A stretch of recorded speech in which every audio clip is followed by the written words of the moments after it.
So நானும் பண்ணுவேன் அப்படின்லாம் பண்ணாதீங்க. ஏன்னா இது வந்து வோல்டேஜ் சம்மந்தப்பட்டது. ஏடா கூடமா எதனா ஆயிடும். ஸோ நான் முன்னாடியே சொல்லிடுறேன். ஜஸ்ட் வீடியோ பாருங்க. அதுலேருந்து லேர்ன் பண்ணீங்க.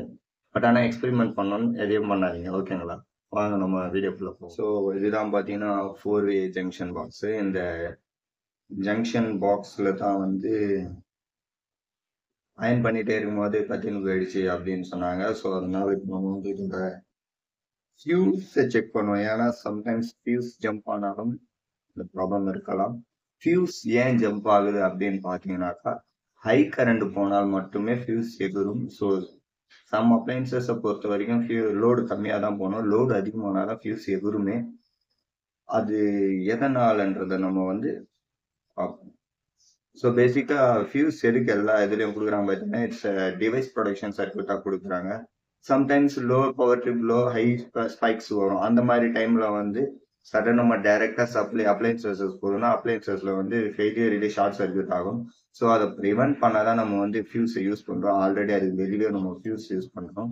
ஸோ ஸ்பைக்ஸ் வரும்போது இந்த ஃபியூஸ் வந்து எகிரிடும். அப்புறம் அதன் மூலயமா நம்மளால வந்து நம்ம அப்ளைன்சஸை ப்ரிவென்ட் பண்ண முடியும். ஸோ இந்த ஃபியூஸ் எகிரிச்சுன்னா இந்த ஜங்ஷன் பாக்ஸ் யூஸ் ஆகுமானா அதுவே வருவாதுன்னு சொல்லுவாங்க. ஆனால் யூஸ் பண்ணலாம். பட் ஃபியூஸை போட்டு யூஸ் பண்ணுறது வந்து ப்ரொடக்ஷன். அதாவது நமக்கு தான் வந்து சேஃப்டி. நம்ம அப்ளைன்சஸில் எந்த டேமேஜஸும் வராது. ஏன்னா 80,000, 70,000, 50,000 கூட வாங்குவோம். ஸோ அந்த மாதிரி அப்ளைன்சஸ் சடனாக ஹை ஸ்பைக் காலி ஆயிடுச்சுன்னா ஒன்றும் பண்ண முடியாது. சரி வாங்க நம்ம இப்போ ஃபியூஸை பார்ப்போம். இதுதான் பார்த்தீங்கன்னா இந்த ஃபியூஸ். இப்போ இந்த ஃபியூஸையே மறுபடியும் ஃபியூஸாக யூஸ் பண்ண போகிறோம். இதில் இப்போ வந்து இந்த இதுலேருந்து நம்ம எடுத்துறோம் அந்த ஃபியூஸை. எடுத்துட்டு உள்ள பார்த்தீங்கன்னா ஃபியூஸில் ஒன்றுமே இருக்காது. இந்த ஃபியூஸ் வந்து 5 ஆம்ஸ் ஃபியூஸ். இந்த ஃபியூஸை வாங்கணும் அப்படின்னாக்கா அது நீங்கள் கடைக்கு தான் போகணும்.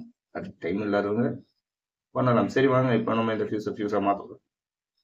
அதுக்கு தேவையான மெட்டீரியல்ஸ் ஒன்றுமே இல்லை. ஜஸ்ட் காப்பர் ஒயர் இருந்தாலே போதும்.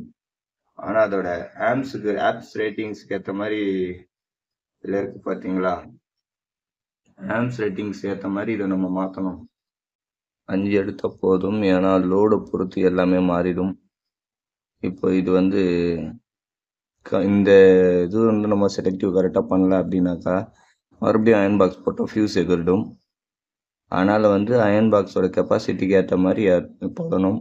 ஒரு அப்ளைன்சஸ்க்கு ஒரு விதத்தில் போடணும். ஏன்னா அயன் பாக்ஸில் வந்து பவர் வந்து பயங்கரமாக கன்சியூம் பண்ணும். திஸ் ஆர் நாட், அதாவது இந்த அளவு ஃபியூஸ் போதுமானது.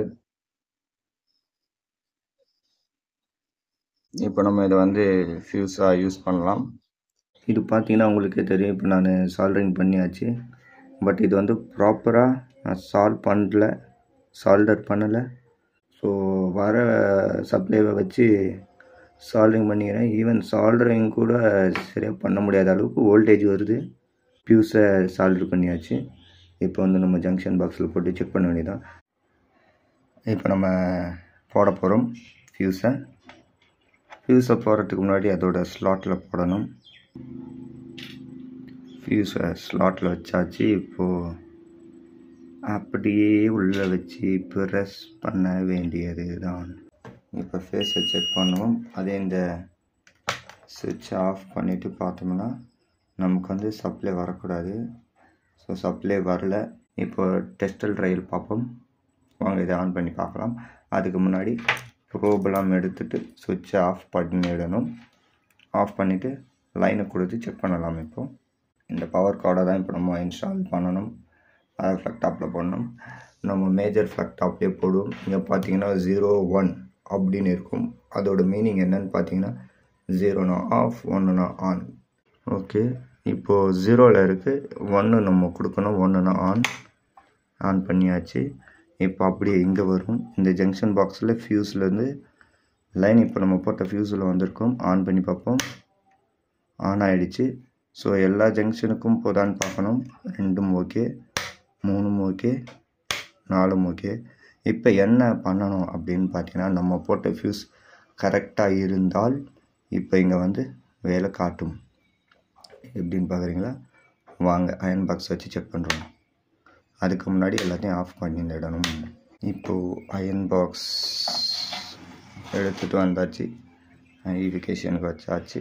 ஸோ ஃப்ளக்ட் அப்ளை பண்ணும்போது ஏதோ ஒன்று இங்கி பிங்கி பாங்கி போட்டு ஏதோ ஒன்றத்தில் போடுறோம். ப்ராப்பராக பண்ணதுடன் வழக்கம் போல் இங்கே போய் ஒன்று அப்ளை பண்ணிவிட்டு இங்கே வந்து அப்ளை பண்ணணும். ஆன் ஆகிடுச்சு, அயன் பாக்ஸும் ஆன் ஆகிடுச்சு. இப்போ கேட்பாங்க, சில பேர் கேட்பீங்க, இப்போ வந்து நம்ம கொடுத்துருக்க ஃபியூஸ் வந்து அப்பரில் கொடுத்துருக்குமே, இங்கே கை வச்சா ஷாக் அடிக்காதா அப்படின்ற ஒரு கிறுக்குத்தனமான கேள்விங்களும் நிறைய பேருக்கு வரும்.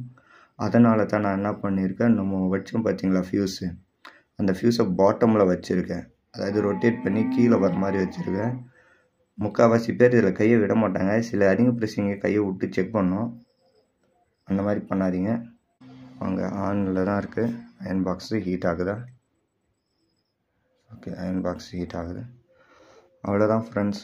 ஃபியூஸு கிடைக்காத பட்சத்தில் இப்படி தான் வந்து ஜங்ஷன் பாக்ஸ் ரெடி பண்ணணும். இது வந்து சேஃப்டி தான், ஒன்றும் பிரச்சனை இல்லை. உங்களுக்கு ஒன்றும் வந்து பயமாக இருக்குது இங்கே போகிறது அப்படின்னாக்கா, அதுக்கும் ஒரு ஐடியா இருக்குது. அந்த ஐடியா என்னன்னு இப்போ பாருங்கள். டடா, அவ்வளோதான். இப்போ யாருக்கும் எந்த பயமும் இல்லை. ஓகே ஃப்ரெண்ட்ஸ், ஃபைனலாக வந்து அயன் பாக்ஸ் செக் பண்ணியாச்சு, ஆஃப் பண்ணியாச்சு. இந்த வீடியோ உங்களுக்கு பிடிச்சிருந்தால் லைக் பண்ணுங்கள், மறக்காமல் இல்லை நாட் ஒன்ஸ்னால் கமெண்ட் பண்ணுங்கள். ஸோ பாய் பாய்.